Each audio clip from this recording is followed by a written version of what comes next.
নমস্কার, আমি ডক্টর তনুকা দাশগুপ্ত। আমি পেশায় গাইনোকোলজিস্ট অ্যান্ড অবস্টেট্রিশিয়ান, মানে আমি মহিলা এবং প্রসূতি বিশেষজ্ঞ। আমি পিয়ারলেস হসপিটালের সঙ্গে অ্যাটাচড এবং আরও কিছু হসপিটালের সঙ্গে অ্যাটাচড, যেখানে আমি পেশেন্টদের দেখে থাকি এবং অপারেশনও করে থাকি। আজকে একজন মহিলা এলেন, তিনি হচ্ছেন 27 ইয়ার্স ওল্ড এবং তার মোটামুটি 30 উইকস হয়ে গেছে। আমরা ইউজুয়ালি 30 উইকস হয়ে গেলে পরে একটা ডিসকাশনে বসি, সে নর্মাল ডেলিভারি বা সিজারিয়ান সেকশন।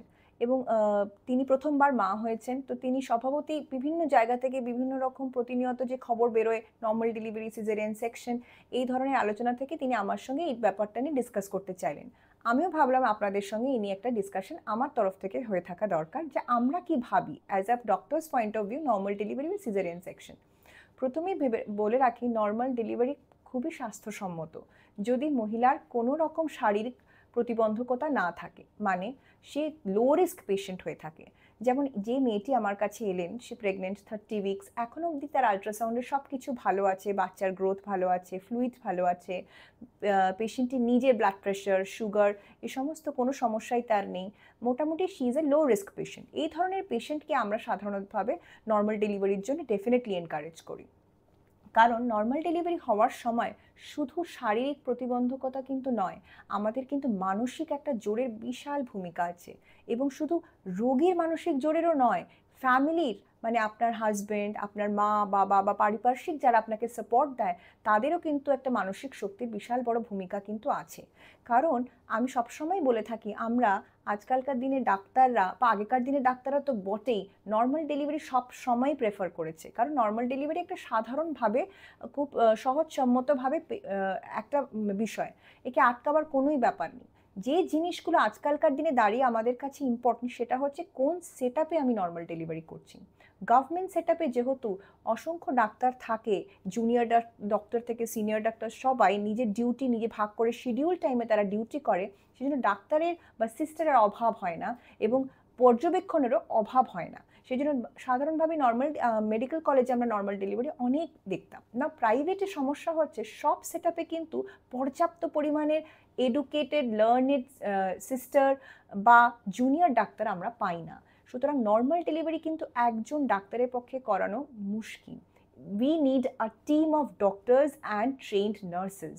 সেই জন্য স্পেশালি আমার ক্ষেত্রে আমি সবসময় পেশেন্টদের বলি, আমি একটি পার্টিকুলার জায়গাতেই নর্মাল ডেলিভারি করানো প্রেফার করি, কারণ সেখানে আমার টিম আছে।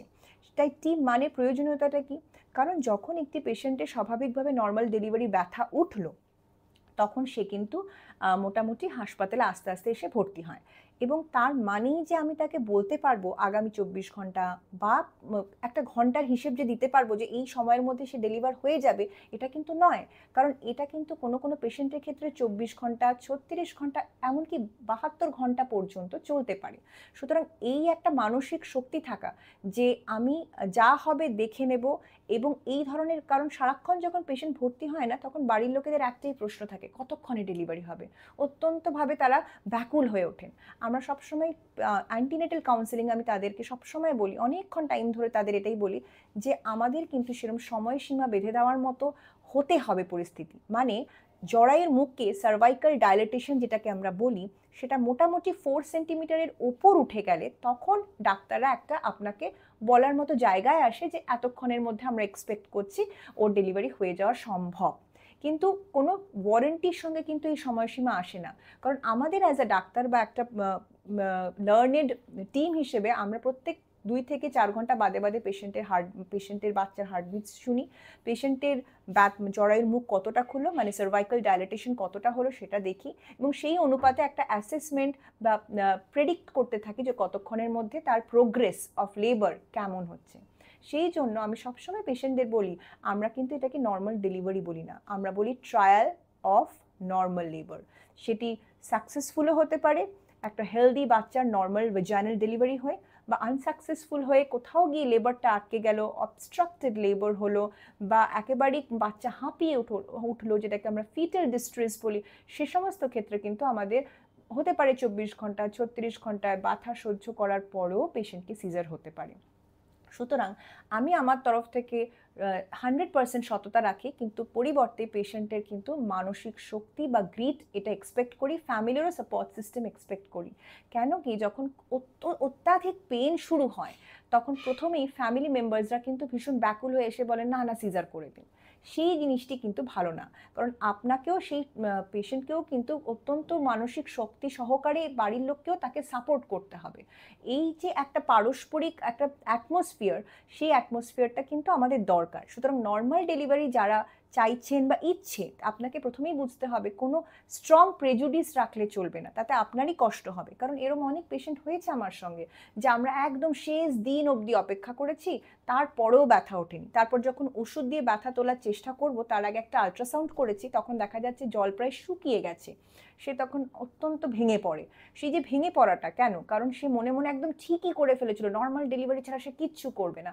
তো সেরকম হবে না, কারণ পরিস্থিতি যেমন হবে অবস্থা বুঝে আমাদের ব্যবস্থা করতে হবে। তার মানে কি, তার মানে এই নয় যে ডাক্তারবাবু চাইছেন যে সিজার করতে।